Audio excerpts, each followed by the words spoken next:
wanted to take a minute to show you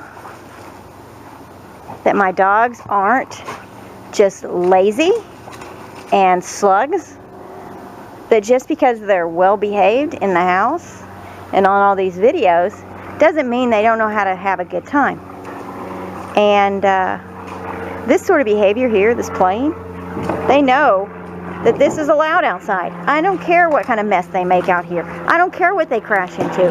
I don't care what they break or knock over. They can have a big time. They can play tag, they can play fetch, they can play chase, they can play hide and seek.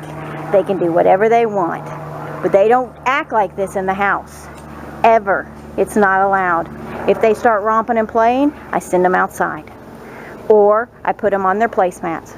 Or I put them in their crates. Or I just say knock it off. And they usually will stop. They'll give a little shake and they'll be done.